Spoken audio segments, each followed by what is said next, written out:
புதுசா போயி ஆத்த பார்த்த உடனே இறங்கி நல்லா குளிச்சுட்டு ஒரு 1 1/2 மணி நேரத்துக்கு மேல குளிச்சதன் விளைவு என்னன்னா, எனக்கு பயங்கரமான கோல்டு. பயங்கரமா ஃபீவர் வந்துருச்சு. ஆனா தண்ணிய பார்க்கும்போது ரொம்ப ஜாலியா இருந்தது. எல்லாருமா சேர்ந்து இப்படிதான் குளிச்சோம். தண்ணி பார்த்ததுல ஒரு சந்தோஷம் அண்ட் கசின்ஸ் எல்லாம் ஒண்ணா சேர்ந்ததுல ஒரு ஹாப்பினஸ். எல்லாருமே சேர்ந்து டைம் ஸ்பெண்ட் பண்ணும்போது ரொம்ப நேரம் ஸ்பெண்ட் பண்ணிட்டோம் போல இருக்கு. அதுவும் அந்த ஏர்லி மார்னிங்கே வந்து அந்த வண்டியில போனது, அப்புறம் அந்த தண்ணி பயங்கர ஜில்லுன்னு இருந்தது. இதெல்லாமே ஒரு ரீசனா இருக்கும். அந்த கிளைமேட்டு அண்ட் வண்டியில போகும்போது சும்மா இல்ல ஸ்வீட்ஸ் எடுத்துக்கிட்டது. நான் அதிகமா ஸ்வீட்டே சாப்பிட மாட்டேன்.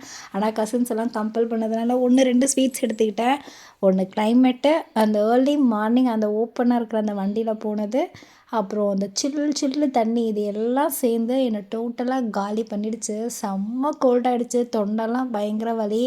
ஸோ அதனால வந்து ஃபீவருமே வந்துருச்சு. நான் வந்து பால்ல மஞ்சள், மிளகு போட்டு காலையிலே எடுத்துக்கிட்டேன் நானு. ஸோ ஃபஸ்ட்டு ஹாட் வாட்டர் வச்சு நல்லா காகல் பண்ணிட்டேன். ஏன்னா தொண்டை கரகரப்பே போகவே இல்ல. எனக்கு அப்படியே கோல்டுல என் முகமே ஒரு மாதிரியா ஆயிடுச்சு. க பயங்கரமா காஃப் வேற. சரி நம்ம முதல்ல மஞ்சள், மிளகு பால் குடிப்போம். அப்பதான் நம்ம தொண்டைக்கு இதமா இருக்கும் அப்படின்னு சொல்லிட்டு மஞ்சள், மிளகும் போட்டு பால் எடுத்துக்கிட்டேன். எனக்கு இது ஓரளவுக்கு நல்லாவே கேட்கும். நீங்களும் ட்ரை பண்ணி பாருங்க. சுடு பால்ல மஞ்சளும் 4 மிளகும் தட்டி போட்டு அத நம்ம எடுக்கிறது. அப்புறம் ஒரு ஃபங்ஷன் வேற ஒண்ணு போக வேண்டியது. தவிர்க்கவே முடியாத ஃபங்ஷன் அப்படிங்கிறதுனால வந்து அந்த ஃபங்ஷனுக்குமே நான் போனேன். எனக்கு ரொம்ப டயர்டு. பயங்கர டயர்டு. சுத்தமா முடியல. ஆனாலுமே அந்த ஃபங்ஷன் அட்டெண்ட் பண்ணணும் அப்படிங்கிறதுக்காக வேண்டி ரொம்ப சிம்பிளா அப்படியே இது ஏதோ ஒண்ணு போட்டுட்டு போலாம் அப்படின்னு சொல்லிட்டு ஒரு சாரி எடுத்து கட்டிட்டு ஃபங்ஷன் போனேன். போயிட்டு வரும்போதே ஹாஸ்பிட்டல் போயிட்டு தான் வந்தேன். ஏன்னா வர வழியிலே எனக்கு பயங்கர ஃபீவர் ஆயிடுச்சு. வரும்போதே மாத்திரையோட தான் வந்தேன். இன்ஜெக்ஷன் போட்டுட்டு.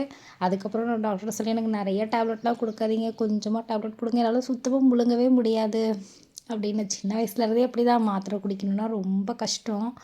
அப்புறம் கஷ்டப்பட்டு அவர்கிட்ட 2 மாத்திரை மட்டும் வாங்கிட்டு வந்தேன். நைட்டு வந்து 2 இட்லி மட்டும் எடுத்துக்கிட்டு இந்த மாத்திரையை போட்டுட்டு வந்து நான் படுத்தேன். சரி ஒரு நாள் ஆட்டம் போட்டதுக்கு நம்ம ஒரு வாரம் டேப்லெட் சாப்பிட வேண்டியிருக்கே அப்படின்னு ரொம்ப சோகமாக இருந்தது. பட் இருந்தாலும் நாங்கள் ஹாப்பியாக இருக்கிறத நினச்சி இருந்ததை நினச்சி எனக்கு ரொம்ப ஹாப்பி தான். ரொம்ப ஜாலியாக இருந்தோம்.